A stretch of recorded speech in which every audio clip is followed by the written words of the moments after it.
When we were studying constant velocity, we realized that a constant velocity particle model of motion allowed us to have a motion map, sort of a graphical representation of where an object is at any second in time.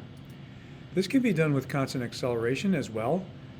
It just requires us to add a few features and think a little bit more about motion because the dots aren't always equally spaced. So today what we're going to do in this video is we're going to look at motion maps with acceleration by starting out reading off of a velocity versus time graph and translating that to a motion map. When you're reading a velocity versus time graph, the distance from the zero line, which is the time axis, to the velocity is literally the velocity. If you drew that as an arrow like we have here, that is the velocity vector.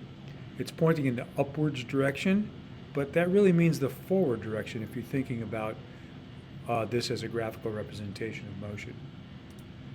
This can be done over time, and as time goes on, you can see that the arrows, the vectors of velocity are getting longer and longer, and it doesn't seem to be random or chaotic. There's a pattern to it, which is not surprising. One of the ways that you can predict how much longer the arrows are going to be every time is by thinking about acceleration. The acceleration extends the velocity vector the same distance every time. That's because as time increment increases, the velocity increases at a regular rate, the same amount every second, because acceleration is constant. Remember, acceleration is the slope of this graph, and so it's the rise over the run, and the rise is always the same because the acceleration is constant here. Another thing that you can watch by watching this little animation is that the velocity vector increases by the length of the acceleration every time. If we take this and turn it sideways, we can make a motion map. So looking at this little animation playing out here, at first the velocity is zero. We add the acceleration to that and we get the first velocity vector for the first second. There it goes. Then we add the acceleration to the old velocity and we get the next one. And then you add acceleration to the old velocity and we get the next one. And that pattern just keeps repeating itself. Adding the old velocity to the acceleration gives you the new velocity. And that tells us how our points are going to be spaced apart. Literally, we are taking the animation of the velocity versus time graph, turning it sideways, and making a motion map.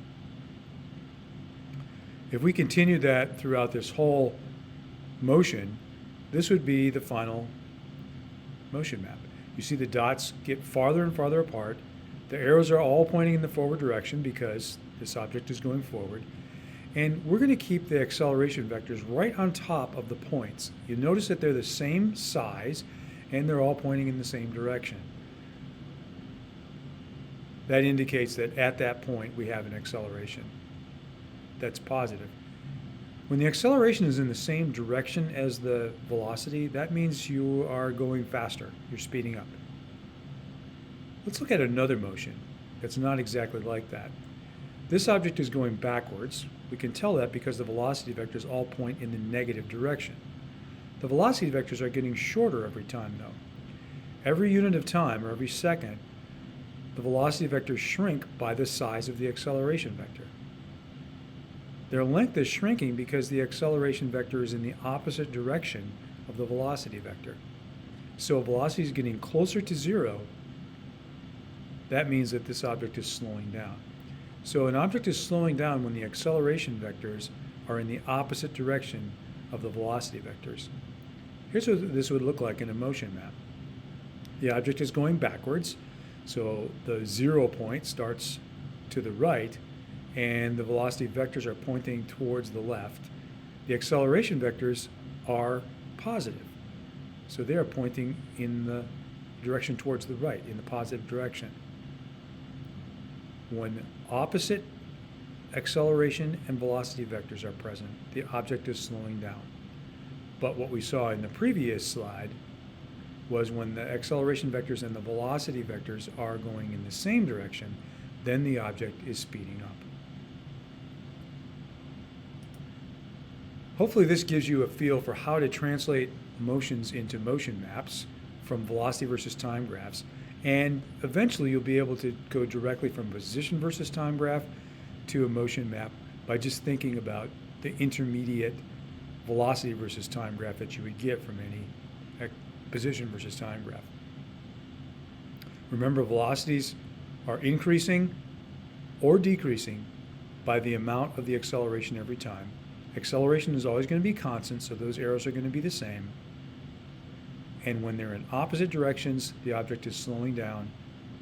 When they're in the same direction, the object is speeding up.